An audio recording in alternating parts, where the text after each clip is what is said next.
तो फ्रेंड्स, आज के वीडियो में हम लोग बात करने वाले हैं यहाँ पे what is elongation of reinforcement steel. Interview में बहुत कुछ यहाँ से पूछा जा सकता है आप लोगों से, जैसे इसका कॉन्सेप्ट क्या है, प्रैक्टिकल पॉइंट ऑफ व्यू से इसको अगर आप समझाओगे मुझे तो कैसे समझाना चाहोगे, साथ में इसका जो लिमिटेशन होता है वो कितना रखा जाता है एज पर CPWD शेड्यूल या IS कोड के गाइडलाइंस के अनुसार जो भी होते हैं वो सब मैं आपको बताऊंगा। रेफरेंस भी मैं आपको लास्ट में बताऊंगा कि कहां से वो क्लॉज मैं लेके आपको बता रहा हूं, ताकि आप लोग कहीं पे अगर इस सवाल का जवाब दो तो प्रॉपर्ली उसका रेफरेंस आप दे पाओ कि हाँ सर हम लोग यहां से आपको बोल रहे हैं, मन मुताबिक आपको जवाब नहीं दे रहे हैं। तो वीडियो को एंड तक जरूर देखिएगा। और कुछ समय के लिए मैं यहाँ पे टेक्निकल वीडियोस बंद किया हुआ था, कुछ पर्सनल रीजंस थे उसके वजह से, लेकिन अब आप लोग को रेगुलर मिलते रहेंगे। ठीक है, तो चलिए ज्यादा टाइम वेस्ट नहीं करेंगे और स्टार्ट करते हैं हम लोग। वीडियो अगर पसंद आए तो इसको शेयर जरूर कर दीजिएगा, दूसरों की हेल्प हो जाएगी। और चैनल पे न्यू है तो चैनल को सब्सक्राइब जरूर कर लीजिएगा। ठीक है, चलिए स्टार्ट करते हैं।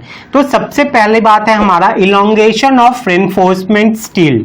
इलोंगेशन का मतलब क्या होता है? अब देखिए एक बात आप लोग समझिएगा ध्यान से। ठीक है, इलोंगेशन का मतलब क्या होता है? मान लीजिए आप एक स्टील काटे हो 1 मीटर का। ठीक है, ये एक सरिया है मेरा, मान लीजिए ये सरिया है आपका, टोटल यहां से लेके यहां तक आपका 1 मीटर का है। इलोंगेट होना मतलब एक्सपैंड करना होता है, ये हमेशा याद रखिएगा। ठीक है, तो मान लीजिए ये स्टील अभी स्ट्रेट फॉर्म में है, सीधा खड़ा है, तो वो 1 मीटर का है। मान लीजिए उसको मैं अगर ऐसे बेंड किया हल्का, ठीक है, उसको मैं हल्का हो सकता है ऐसे बेंड किया, तो इसका जो ये लेंथ रहेगा, पेरिफेरी जो ये लेंथ रहेगा ना इसके ऊपर का, ये क्या सेम रहेगा? आपको क्या लगता है? कभी सेम नहीं रहता है। ठीक है, ये हमेशा ध्यान रखिएगा। ये ऑलवेज 1 मीटर से ज्यादा होने वाला है मेरा। ऑलवेज कितना होगा? 1 मीटर से ज्यादा होगा। हो सकता है मेरा 5 मेंबर है, ठीक है, 4 मेंबर है, कुछ भी बढ़े, लेकिन बढ़ेगा जरूर। तो यहां तक कॉन्सेप्ट क्लियर हुआ? ठीक है, सबसे पहले लोग कॉन्सेप्ट को समझ रहे हैं। तो ये कॉन्सेप्ट है, स्ट्रेट बार को अगर बेंड करते हो, इलोंगेट करते हो ऐसे वैसे, उसका जो ये लेंथ है ना ये बढ़ता है, उसी को हम लोग इलोंगेट बोलते हैं। ठीक है, पहला चीज समझ में आ गया। अब मैं इसको अगर आपको प्रैक्टिकल पॉइंट ऑफ व्यू से समझाऊं तो चलिए इसको पहले मिटा दूं मैं। मान लीजिए हम लोग लाइफ में तो देखते हैं कि बड़ी बड़ी बिल्डिंग खड़ी होती है, तो मान लीजिए ये बड़ा एक बिल्डिंग है। ठीक है, ये एक बड़ा बिल्डिंग है। अब मान लीजिए यहाँ पे अर्थक्वेक आ गया, ठीक है, भूकंप आ गया। तो भूकंप जैसे ही आएगा तो वो क्या करता है, भूकंप का ओरिजिन कहां से होता है? जमीन के नीचे में। ठीक है, एपिसेंटर जिसको हम लोग बोलते हैं। तो मान लीजिए ये मेरा अगर अर्थ है और इसका एपिसेंटर यहां से है, तो यहां से क्या हुआ, अर्थक्वेक हिट किया। अर्थक्वेक जैसे ही हिट किया, अब मेरा धरती क्या होगा, वो आपका हिलना चालू करेगा। ठीक है, तो वो क्या करेगा, जमीन को हिलाने की कोशिश करेगा, एक बार इस डायरेक्शन में, एक बार इस डायरेक्शन में। ठीक है, अब क्या होता है, जब इस डायरेक्शन में मेरा फोर्स एक्ट कर रहा है अर्थक्वेक का, तब ये बिल्डिंग का टेंडेंसी हो जाएगा इधर मुड़ने का। समझ में आ गया? और जब इधर रिएक्शन फोर्स लग रहा है तब ये बिल्डिंग क्या करेगा, मूव करेगा इधर के तरफ में।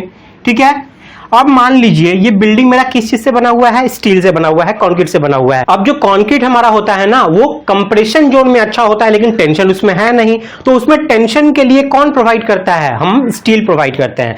अब ये कंक्रीट, अब मान लीजिए आप ये बिल्डिंग जो था पूरा सिर्फ कंक्रीट का बना रहता, अगर अर्थक्वेक आएगा ना तो जब ये रिएक्शन आपका राइट लेफ्ट जब रिएक्शन इस पे डालेगा इस बिल्डिंग पे, ये बिल्डिंग क्रैक करेगा ही करेगा, 100% प्रूव्ड है। ठीक है, लेकिन अगर हम इसके अंदर वो चीज डाल दे जिसके वजह से ये फेल ना करे और ये क्या करे कि खुद को बेंड कर सके, ठीक है, बिल्डिंग भी मूवमेंट में जा सके, उस कंक्रीट के अंदर में टेंशन के लिए अगर हम लोग स्टील प्रोवाइड कर देते हैं तो क्या हो जाएगा, ये जो हमारा बिल्डिंग था वो खुद को क्या करेगा, बेंड करने की कोशिश करेगा। तब क्या होगा कि ये बिल्डिंग के जो अंदर जो स्टील है ना उसके अंदर तो इलोंगेशन है, हाँ उसके अंदर तो इलोंगेशन है, वो क्या करेगा, बिल्डिंग को मुड़ने में थोड़ा मदद करेगा, फिर वापस से अपने इनिशियल पोजीशन पे चला आएगा।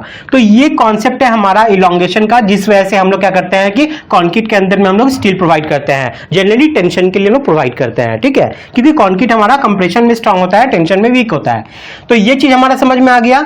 बिल्डिंग का देख लीजिए, बिल्डिंग का अगर स्ट्रेट आप ऐसे मापिएगा तो ये लेंथ जो आपको मिलेगा, और जब ये बेंड हो रहा है ये लेंथ मिलेगा तो ये ज्यादा होता है। तो ये ज्यादा पॉसिबल कब है, जब आप उस कंक्रीट के अंदर में ऐसा एक मटेरियल डाल दोगे जो इलोंगेट हो सके, और इलोंगेट हो सके मतलब क्या है, वो हमारा स्टील है। तो ये हो गया हमारा प्रैक्टिकल पॉइंट ऑफ व्यू से बात कि किस तरीके से हम लोग बिल्डिंग में देख सकते हैं इलोंगेशन को, और उसको हेल्प कौन करता है, हमारा स्टील करता है। अब आपके मन में एक जाहिर सी बात आएगी कि हमारा जो इलोंगेशन पार्ट है ये इसका जो एक लिमिटेशन तो कुछ होगा, ये तो नहीं है कि हम लोग जितना मन चाहे प्रोवाइड कर दे या जितना कम चाहे प्रोवाइड कर दे। तो CPWD CPWD शेड्यूल जो है हमारा, CPWD शेड्यूल स्पेसिफिकेशन 1 2019, आप इसमें जाओगे तो आपको ये देखने को मिलेगा, उसमें ये वैल्यू दिया हुआ है। ठीक है, दो जगह वैसे दिया हुआ है, एक है शायद टेबल नंबर 5.2 में। अब 5.2 में भी देखिएगा ना, तो वहां पे इलॉन्गेशन का जो लिमिटेशन है वो दिया हुआ है। और अगर आप जाते हो पेज नंबर 131 में, तो वहां भी आपको देखने को मिलेगा। तो सबसे पहले मैं आपको वैल्यू बता दूं, ये होता है 14.5 से ऑलवेज ज्यादा। ठीक है, मतलब हम लोग को इलॉन्गेशन वैल्यू जो रखना है वो 14.5% से ऑलवेज ज्यादा होना चाहिए, ये वैल्यू हम लोग को लेना है। तो ये है आपका लिमिटेशन वैल्यू, इससे ज्यादा ऑलवेज रखना होगा। जो भी हम लोग स्टील प्रोवाइड करेंगे ना इस कंक्रीट के अंदर में, चाहे वो ब्रिज के लिए हो, चाहे वो हमारा आरसीसी स्ट्रक्चर, ठीक है, मतलब कोई भी आरसीसी स्ट्रक्चर के लिए जो भी स्टील हम लोग यूज करेंगे, उसका इलॉन्गेशन परसेंटेज जो है वो 14.5 से ज्यादा होना चाहिए। तो यहां तक आपको सारा चीज समझ में आ गया है, आई होप, मैं समझता हूं। चलिए अब हम लोग रेफरेंस क्लॉज को देख लेते हैं। तो आप सीपीडब्ल्यू शेड्यूल स्पेसिफिकेशन 1 में जाइएगा। ठीक है, 1 पेज नंबर 131, पेज नंबर 131 में आपको जाना है और इसमें आप क्लॉज नंबर देखिएगा 5137 का डी। ठीक है, पेज नंबर 131 में क्लॉज नंबर 5.1.3.7 का डी वाले में देखिएगा, आपको पॉइंट दिख जाएगा कि जब भी हमारा जो सेस्मिक जोन होता है वो 3 या 3 से ज्यादा है, यह हमेशा याद रखिएगा, सेस्मिक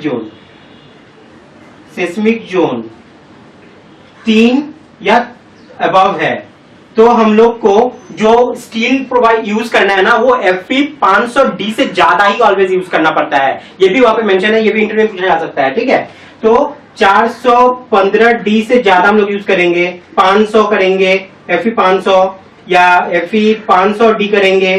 क्लियर हो गया, ये सब स्टील हम लोग यूज करते हैं और ये सब स्टील का जो भी इलॉन्गेशन फैक्टर होता है वो 14.5% से ज्यादा होता है, इसलिए उसको यूज किया जाता है।